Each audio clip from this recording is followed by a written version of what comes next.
Shalom. Di hari ini kita bertemu lagi dalam hadirat Tuhan, memuji meninggikan nama Dia, percaya akan kuasa-Nya yang ajaib, pemeliharaannya bagi kita. Mari kita menyerahkan ibadah kita kepada Tuhan. Bapa di sorga, kami bersyukur untuk hari ini, Engkau mengaruniakan kepada kami kehidupan, keselamatan, penyertaan, perlindungan, pertolongan-Mu yang ajaib menyertai kami sepekan lamanya.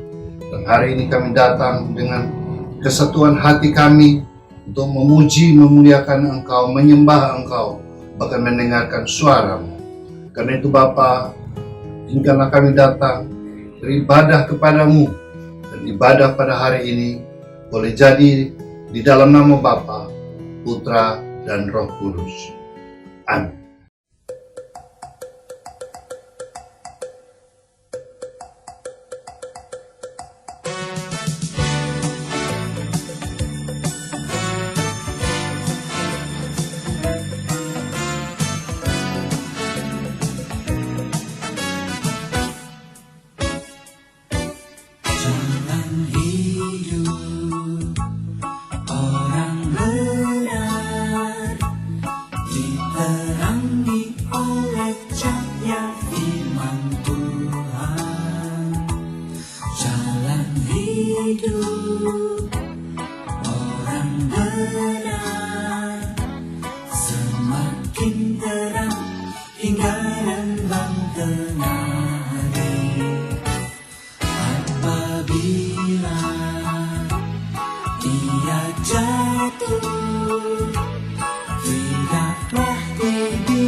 Shalom, kita semua tetap dituntut untuk tetap setia kepada Dia dalam segala situasi.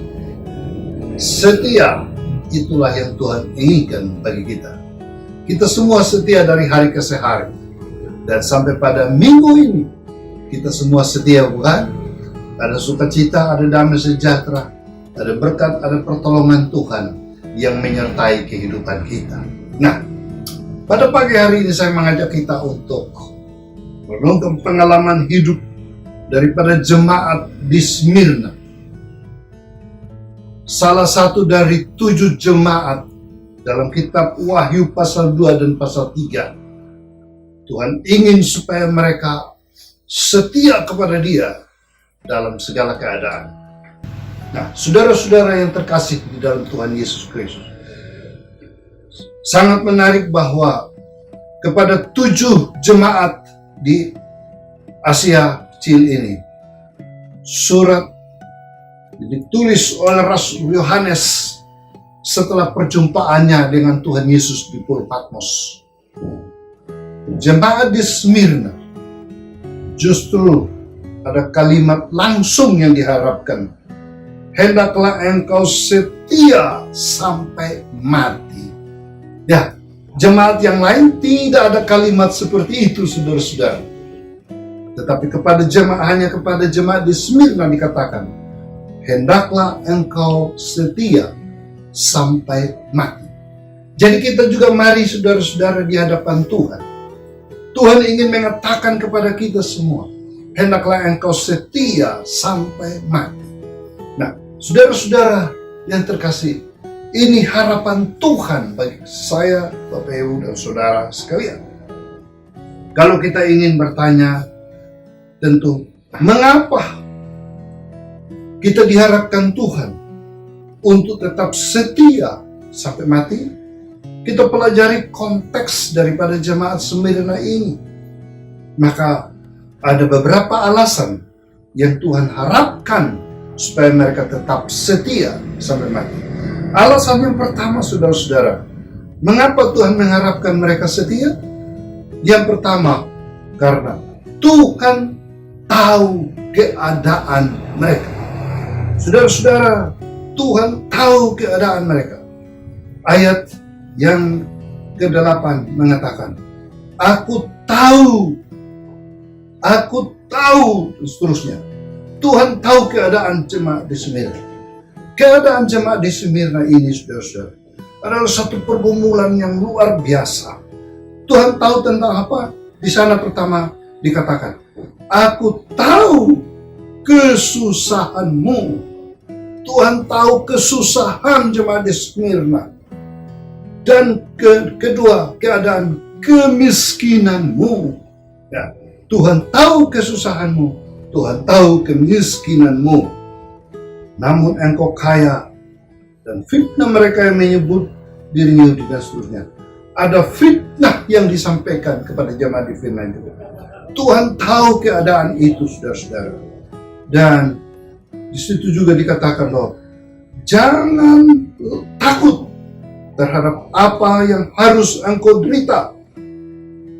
Ada penderitaan, saudara-saudara. Jadi sudah ada kesusahan, ada kemiskinan, ada fitnah. Sekarang keempat, ada penderitaan yang dialami oleh jemaat yang di Smyrna. Bukan hanya penderitaan, saudara-saudara, tapi dikatakan bahwa iblis akan melemparkan beberapa orang ke dalam penjara supaya kamu dicobai, ada pencobaan yang berat di sana. Ya, jadi saudara-saudara lihatlah keadaan yang ada di jemaat Smyrna. Ada kesusahan, ada kemiskinan, ada fitnah, ada penderitaan, ada cobaan. Wah, luar biasa. Hal-hal sedemikian datang menimpa kehidupan jemaat di Smyrna. Dan saya kira keadaan-keadaan ini juga tidak berbeda dengan kehidupan kita zaman sekarang, bukan? Itu kita diperhadapkan juga dengan kesusahan. Mungkin juga ada kemiskinan, ada penolakan, ada fitnah, ada penderitaan, ada cobaan. Bermacam-macam hal yang sedang saudara alami dalam kehidupan pribadi Anda, mungkin dalam keluarga, dalam hidup dan pelayanan. Ada banyak keadaan-keadaan yang sekarang ini sedang diperhadapkan kepada kita, kan? Tuhan mengatakan di sini, aku tahu, Tuhan tahu keadaan kita. Kadang kita sudah menceritakan pergumulan kita, tetapi keluarga, mungkin kepada keluarga tidak peduli terhadap hidup kita. Kita ceritakan keadaan kita kepada sahabat dekat, orang dekat, tapi orang dekat tidak mampu menolong kita. Kita menceritakan kepada orang-orang yang kita harapkan dapat menolong kita keluar dari keadaan-keadaan semacam ini. Tapi mungkin kita juga tidak ada dapatkan itu. Nah, saudara, kalau kita dalam keadaan sedemikian, mari pengalaman jemaat di Smyrna ini, Tuhan mengatakan, inilah firman dari yang awal dan yang akhir, yang telah mati dan hidup kembali. Yaitu firman dari Yesus Kristus, Tuhan yang tidak pernah berubah itu. Dia datang dan berbicara kepada jemaat di Smyrna. Dia datang juga dan berbicara kepada Bapak Ibu Saudara dan saya. Tuhan tahu keadaan. Karena itu tetap setia.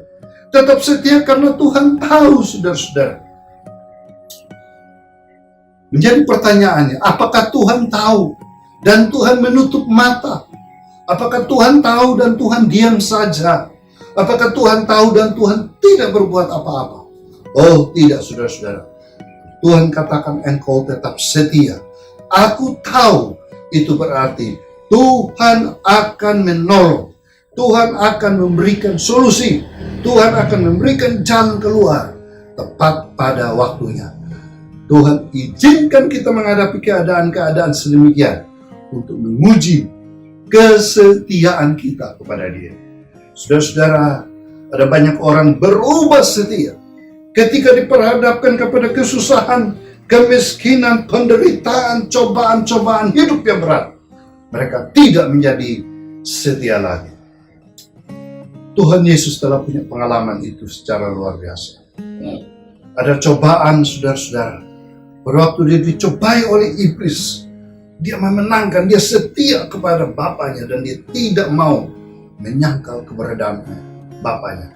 Dia menang atas iblis. Cobaan yang paling berat dalam hidup Yesus adalah ketika dia menderita, ketika dia mati di kayu salib, saudara-saudara. Dia taat sampai mati di kayu salib. Dia tetap setia kepada Bapaknya. Dan dia katakan, inilah firman dari yang awal yang sudah mengalami semuanya sampai akhir dalam kematian, yang telah mati dan yang hidup kembali. Jadi kehadiran Yesus di tengah-tengah jemaat Smyrna ini, yang menyatakan bahwa dia mampu menolong, dia mampu menghibur, dia juga sudah mengalami semua keadaan-keadaan sedemikian. Maka dia mengatakan, hendaklah engkau setia. Luar biasa, bukan? Mari kita bertanya pada diri kita, adakah kita berada pada keadaan-keadaan sedemikian, seolah-olah tidak ada harapan lagi, seolah-olah tidak ada jalan keluar? Sudah percayalah bahwa Tuhan Yesus Kristus, dia setia kepada kita, dia tahu keadaan kita, dan dia juga menolong Bapak Ibu Saudara dan saya. Karena itu diharapkan tetap setia pada dia. Alasan yang kedua, mengapa Tuhan mengatakan kepada jemaat di Smyrna untuk tetap setia? Sini dikatakan, hendaklah engkau setia sampai mati, dan aku akan mengaruniakan kepadamu mahkota kehidupan. Kita setia karena Tuhan tahu dan sanggup menolong kita. Yang kedua, kita setia karena Dia akan mengaruniakan kepada kita mahkota kehidupan. Mahkota kehidupan menanti setiap kita. Mahkota kehidupan disediakan buat orang-orang yang setia sampai pada akhirnya. Mahkota kehidupan. Saudara-saudara, mengikuti berbagai perlombaan, di akhir berbagai perlombaan, orang yang setia memenangkan pertandingan, pasti mahkota menanti, pasti piala menanti. Nah, sebagai anak-anak Tuhan, kita harus setia dalam iman kita kepada Dia. Dengan setia, mahkota kehidupan menanti setiap kita. Saudara rindukah memiliki mahkota kehidupan? Banyak orang di dalam dunia ini berupaya dengan bermacam-macam hal, mendapatkan berbagai mahkota. Ada mahkota keberhasilan, kesuksesan dalam ukuran dunia, mahkota kekayaan, mahkota jabatan, mahkota nama baik, mahkota ilmu pengetahuan, mahkota apa saja di dalam dunia. Mereka mau mendapatkan itu. Dan itu wajar, itu pun memang harus kita dapatkan dalam hidup ini. Selama masih ada kesempatan, terus berjuang, dapatkan semuanya itu. Tetapi saudara-saudara, pernahkah kita berpikir tentang mahkota yang abadi, yaitu mahkota kehidupan? Di sini dikatakan mahkota kehidupan, bukan mahkota kekayaan. Semua mahkota di dalam dunia kita dapatkan, itu sifatnya sementara saja. Saat kita mati, saudara-saudara, kita tinggalkan semua mahkota ini. Tetapi ada satu mahkota yang dijanjikan oleh Tuhan kepada kita, yaitu mahkota kehidupan. Ada kehidupan di balik kematian. Ada kehidupan di seberang sana. Karena itu dikatakan di situ bahwa barang siapa menang, ia tidak akan menderita apa-apa oleh kematian yang kedua. Kematian kedua menanti semua orang. Kita semua akan mati dua kali, saudara. Kematian pertama adalah kematian fisik kita, kematian tubuh jasmani kita. Kita semua akan mati, tubuh yang dari tanah kembali kepada tanah. Kematian yang kedua, yaitu kematian kekal yang menanti setiap orang, siapapun juga. Tetapi ada janji itu, barang siapa percaya kepadanya tidak akan binasa, tapi memperoleh hidup yang kekal. Itu berarti kita luput dari kematian kedua yang menanti, dan kita tetap hidup. Di sini dikatakan, barang siapa menang, ia tidak akan menderita apa-apa oleh kematian kedua. Saudara, karena itu mari kita dijanjikan mahkota kehidupan, dapatkan kemenangan bersama dengan Tuhan. Inilah alasannya kalau kita setia. Maka kalau kita setia di dalam kehidupan selama di dunia ini, saudara-saudara, oh puji Tuhan, mahkota kehidupan menanti Bapak Ibu, saudara dan saya. Kalau kita tidak setia sampai pada akhir, saudara-saudara, mahkota kita tidak dapatkan. Kematian kedua menanti setiap orang, siapapun saudara dan saya. Tapi kita pada ancaman kematian yang kedua. Yesus mengatakan, apa gunanya seorang memperoleh seluruh isi dunia, tapi kehilangan nyawanya pada kematian kedua, bukan? Wow, saudara, dalam Alkitab ada satu kisah yang menarik. Kisah tentang Lazarus yang miskin yang mati, dan orang kaya yang mati. Apa yang terjadi? Dua-dua sama-sama mati, saudara-saudara. Tetapi di sana, Lazarus mendapatkan kenikmatan dalam pangkuan Abraham. Tetapi orang kaya, dia berada pada penderitaan kekal. Saudara-saudara. Karena itu, mari, pilihan ada di tangan Anda. Tentukan mulai sekarang juga. Keputusan Anda hari ini menentukan masa depan. Keputusan selama kita ada di dunia menentukan kehidupan yang ada di sana.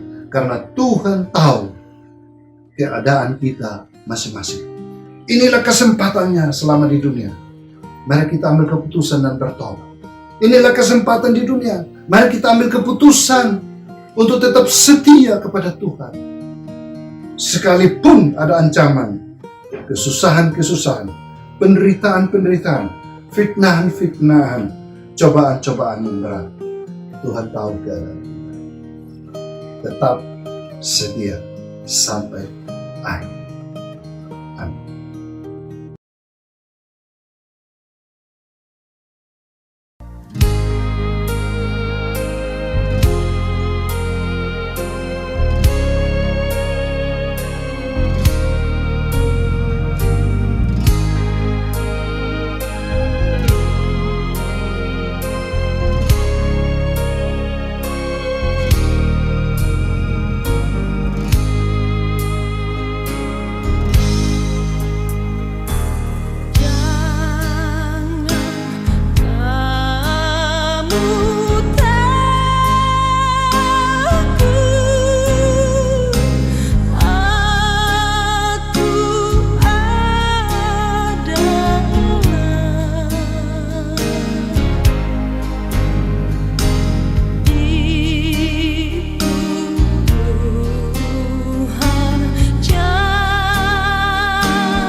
menjalani tugas sepekan mendatang. Berserah diri kepada Tuhan dan percaya Dia tetap menyertai kita. Bapa, kami datang kepadamu dengan bersyukur atas kebenaran dan firman-Mu, bahwa kami harus tetap setia sampai akhir, belajar dari jemaat di Smyrna ya Tuhan. Oleh karena Tuhan tahu keadaan kami, oleh karena Tuhan berjanji akan mengaruniakan mahkota kehidupan yang menanti setiap kami yang setia sampai akhir. Penyertaan perlindungan-Mu bagi setiap kami, pertolongan-Mu bagi setiap kami yang sedang ada di dalam berbagai-bagai keadaan di dalam dunia ini. Tuhan tahu keadaan kami secara pribadi, Tuhan tahu keadaan kami dalam keluarga, Tuhan tahu keadaan kami dalam hidup dan pelayanan.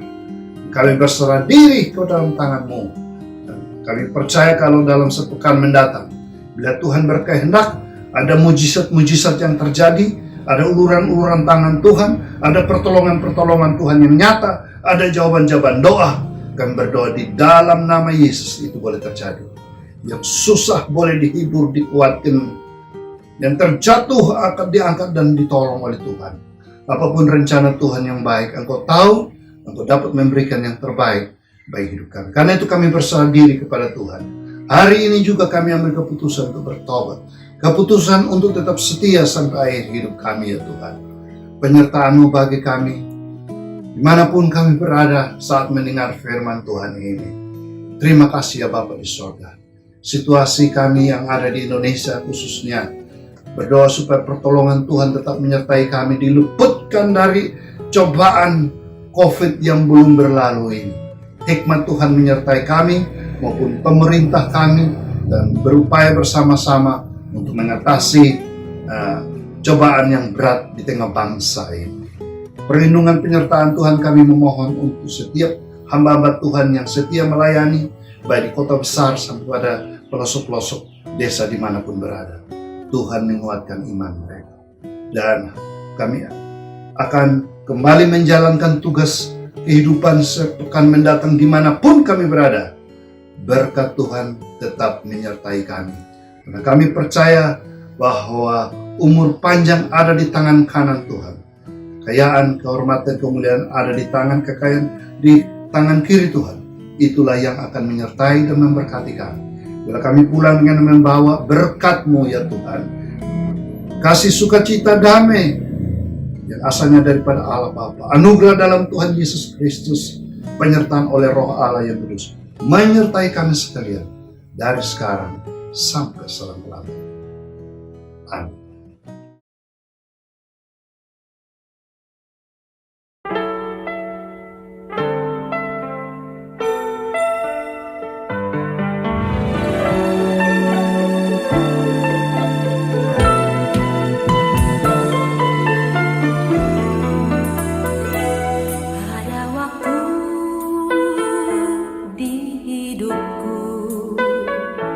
Pencobaan